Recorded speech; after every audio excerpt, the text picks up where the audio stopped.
Marty Schwartz here with Marty Music. I'm back here with my good friend now of quite a few years, Dovydas. How are you, man? I'm good, Marty. How are you? I am fine. Thank you for being here. You've got this really, you're unique in every way. Let's just put it that way. Where's your falcon? Is he out front? We're indoors. The windows are closed. Okay. He's chained out front. Yes. Yeah, okay. How long have you been in the United States? Been in the United States. It came in 2012. I was 19, so whatever year you're watching this. Right. So basically, I've been stealing American jobs ever since. No, it's been awesome. And where did you come from? Lithuania. Lithuania. Well, I love that you just moved here just on a pure adventure, you know, right? Yeah, pretty much. And you're finding yourself in a continued adventure. Oh, very many adventures. Including today. Including today's adventure. In the present of filming this, we are currently in one of your adventures. Pretty much. I had no idea we're going to be filming today, actually. Oh, yeah. Well, that was just a surprise. I love it. Yeah, yeah. I am not a dad yet, but they call me daddy.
So we'll talk about your rig. So everything is running through a Boss looper. RC505 Mark II. And so you have five separate tracks that are all playing along. With faders.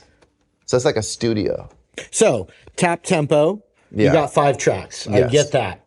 Now we have some things going into it. For instance, you've got a whole pedal board rig with your Mercedes G banjo. Yes, this is GLE 350 4matic. This is it a AMG package? That's what I was AMG package, yeah. Okay, cool, man, cool, man. Okay, so for instance, but that could be a guitar, etc. Pretty much.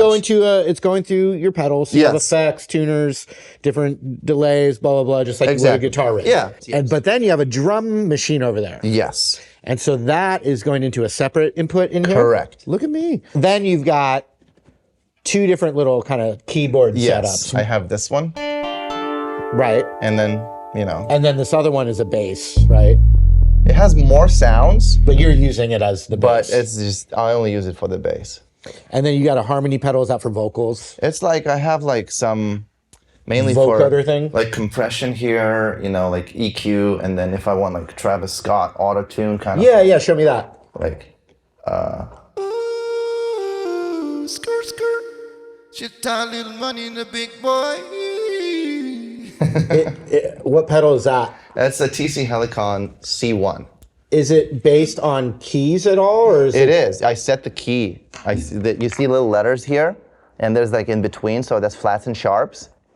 Yeah, so I have like Could it just auto-tune you without it sounding like the on purpose? Like, Yes.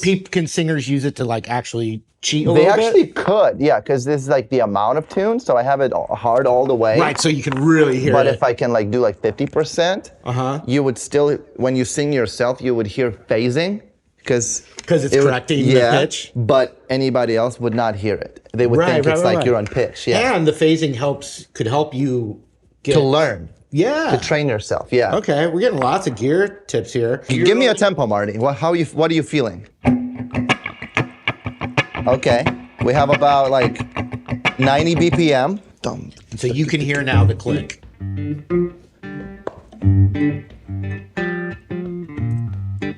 And so he's recording on the first track.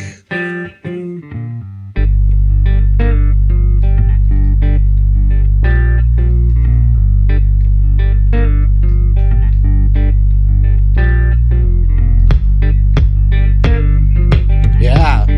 It's like 80s Genesis.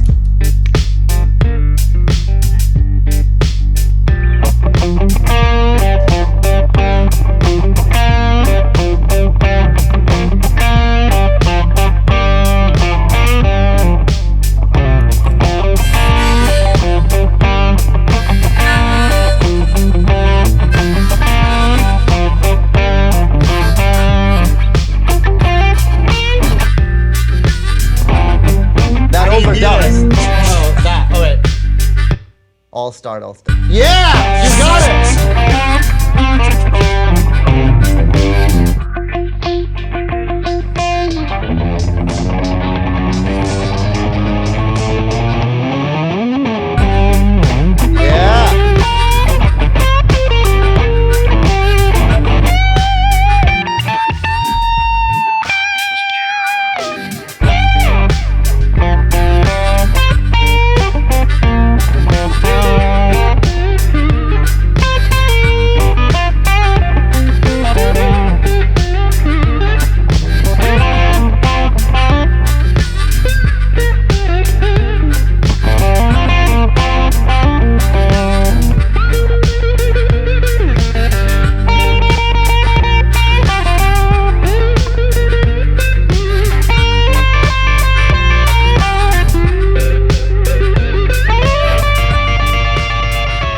I think it's just really cool to see someone like you it proves that that anything is possible. It's not easy. Correct. It's not easy. And I know we've talked, you've been continuing to learn lessons here, because you didn't grow up here. No. So there's definitely a culture shock, culture difference, right? For sure. Yeah. But then you clearly speak the right language though, which is music. That's how you can get along with the best people, I think. That's like the international language, so no matter where you are in the world. Yeah. If you can like make the crowd move and they tap their foot to the tempo and then they nod their head. Yeah. You're good. Yeah, you're in. But you do have like written songs. I do, yeah. Yeah, but you do a lot of improv. Yes. Yeah. So even when I play written songs that I have written, like 30% of them are the way they're written. Then the rest depends on the room, on the crowd, on the energy. Right. There's like comedy improv nights, Right. have nothing to do with music, right? Mm-hmm. But the audience is participating in what is going to happen in the actual comedy show. So there's an element of what you do with that. And You're people right. can also watch it and I think get entertained by it by watching the YouTube videos. I fundamentally believe that just like you tune your guitar to a tuning and then you play it and then you make sure that the sound levels are right of your band or your instruments. You tune the room, and by that I mean you warm up the audience.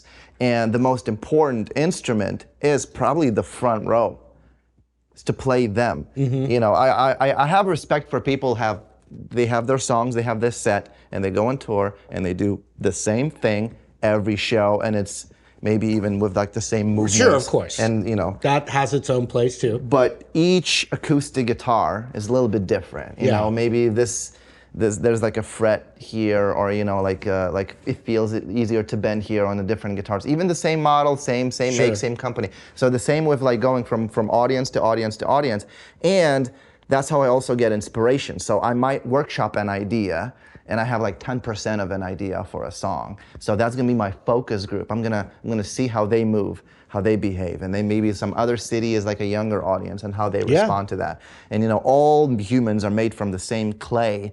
So if it worked on one audience, it'll probably work on the other one. So that's exactly how stand-up comedians develop their routine, by the way. Interesting. I don't know if you've ever followed that. And bands do that. A band, like instrumental band, like we have this one song that like starts at a slow tempo and just slowly speeds up till you're playing it as fast as you can play it. It's kind of like a trick. Whenever we do that, we get the best reaction. So you go, okay, we're doing that every gig. You know what I mean? Yeah. And you add to it. So I've seen you do that along the way. And I think that's good art comes from that, you know? And Yeah, I you think develop so. that way. Like taking the audience into consideration, because they're like that.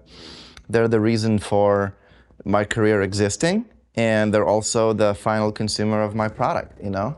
Real quick, what year did you start playing guitar?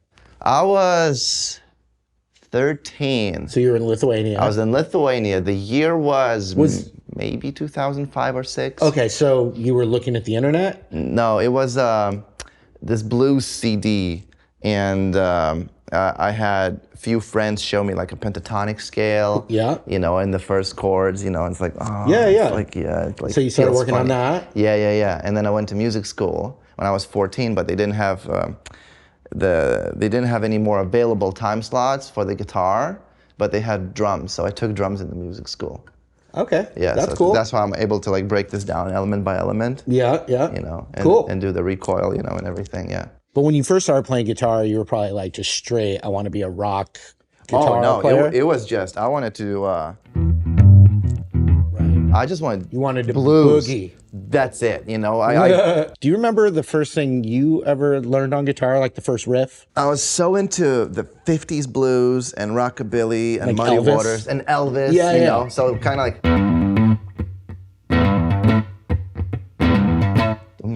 Did you learn to go to the next string?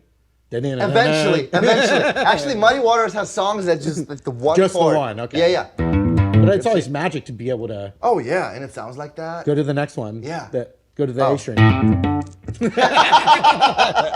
Yeah. So that is like a Mercedes G banjo? It's Is that what we call it, the G banjo? GLE 350 4matic AMG. AMG package. Yeah. So you remember my car? Yeah, the gold Mercedes. Yeah. So That's it. I got hit by a drunk driver. Wasn't my fault. I'm sorry. I'm glad you're okay. And the car got totaled. And this is the only piece that's like was left of it. So Wow. had a guitar made out of it. Once again, I want to thank my friend Dovydas. What I'm going to tell people to do is just check the link right down below and it'll go to all your stuff. They can listen to all your trap, guitar, rock. But don't feel trapped because you can just, when you've had enough, you can skip. And then watch Marty's video Yeah. Bye-bye, everybody.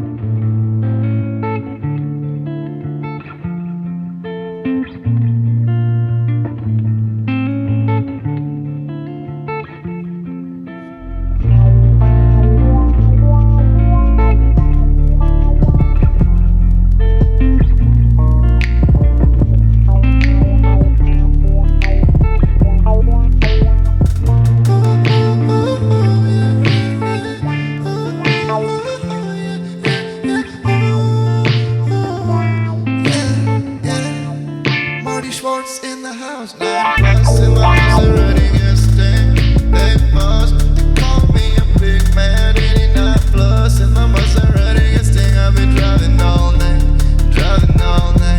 89+ in my Maserati, yes, you know the buzz, but they call me a big man. 89+ in my Maserati, yes, driving all night, yeah, it's 3 a.m. and I can't sleep. Play my bands on the main street, standing up, gonna kill. I'm on the phone, but I can't talk. 89+ in my Maserati gas tank. You know the buzz, but they call me a big man. 89+ in my Maserati gas tank. I'll be driving all night, Marty Schwartz signature guitar. What?